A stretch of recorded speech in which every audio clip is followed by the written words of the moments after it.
নমস্কার বন্ধুরা, Bloom apples কিচেনে আপনাদের স্বাগত। আজকে আমি বানাতে চলেছি লেমন রাইস, সাউথ ইন্ডিয়ান একটি প্রিপারেশন। আমাদের অনেক সময় বাসি ভাতও থেকে যায়, তো এই বাসি ভাত দিয়েও কিন্তু এই একটি টেস্টি প্রিপারেশন বানিয়ে নিতে পারেন। তাহলে চলুন দেখা যাক কী করে বানাতে হয়। লেমন রাইস বানানোর জন্য এখানে আমি একটি পাত্রে জল গরম করতে বসিয়ে দিয়েছি। জলটা গরম হয়ে গেছে। এখন এর মধ্যে দিয়ে দেব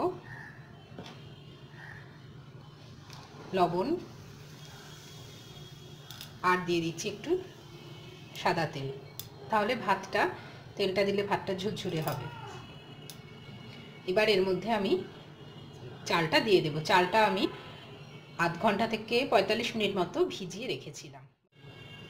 চালটা আমি এখন দিয়ে দেব। আমি দেরাদুন রাইস ইউজ করেছি, আপনারা নর্মাল চালেও করতে পারেন, বা যে চালটা আমাদের যে ভাতটা থেকে যায় আগের দিন লেফট ওভার রাইস, সেটা দিয়েও করতে পারেন। চালটা দিয়ে দিয়েছি। এবার এটা যখন ভাত হয়ে যাবে তারপরে আপনাদের আবার দেখাচ্ছি। দেখুন বন্ধুরা, ভাতটা কিন্তু হয়ে গেছে। এটাকে আমি ঠান্ডাও করে নিয়েছি। আমি এখানে কড়াইতে সাদা তেল নিয়ে নিয়েছি কিছুটা।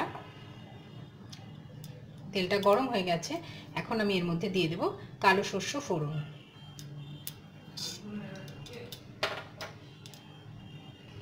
কালো সর্ষে আর শুকনো লঙ্কা দিয়ে দিলাম। এবার সর্ষেগুলোকে একটু ফুটতে দিতে হবে। সর্ষেগুলো যেটা বলছিলাম ক্র্যাকেল করতে হবে, তো ক্র্যাকেল করছে। এখন আমি এর মধ্যে দিয়ে দেব 1 টিস্পুন ছোলার ডাল দিয়ে দিয়েছি, আর দেব 1 টিস্পুন বিউলির ডাল। আমি এগুলোকে একটু আগে ভিজিয়ে রেখেছিলাম। এবার এগুলো ভালো করে ভেজে নেব।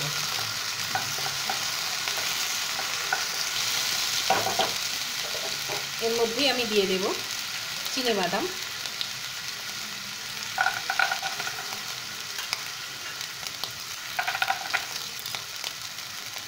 আর দিচ্ছি কিছু কারি পাতা। সামান্য লবণ দেব, যেহেতু লবণটা আমি ভাতেও দিয়েছি, খুব সামান্য এখানে আমি দেব। মধ্যে দিয়ে দিলাম 1/2 টিস্পুন আদা পেস্ট।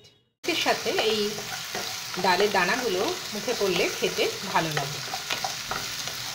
এখন এগুলোকে ভালো করে একটু ভেজে নেব।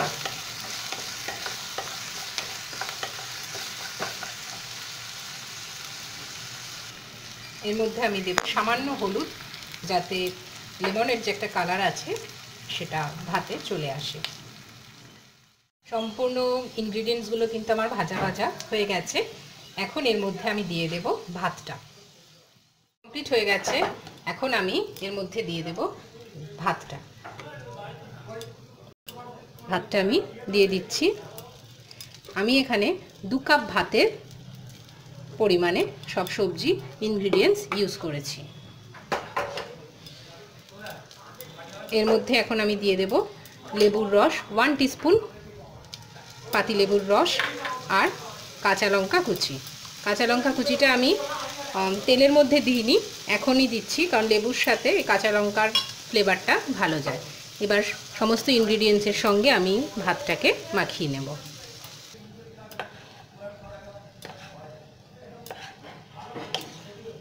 ভালো করে এখন ভাতের সাথে আমি সমস্ত ইনগ্রিডিয়েন্টসটা মিশিয়ে নিচ্ছি। বন্ধুরা, রেডি হয়ে গেছে লেমন রাইস। একঘেয়ে ভাত খেতে যদি ভালো না লাগে, তাহলে খুব সামান্য উপকরণ দিয়ে কিন্তু এই ভ্যারিয়েশনটা আনাই যায় ভাতের ক্ষেত্রে। তো আপনাদের যদি এই ভিডিওটি ভালো লেগে থাকে তাহলে লাইক, শেয়ার ও কমেন্টস করবেন। নতুন বন্ধুরা চ্যানেলটিকে সাবস্ক্রাইব করবেন। পরবর্তী আরও নানান রকম রান্না নিয়ে দেখা হবে। নমস্কার।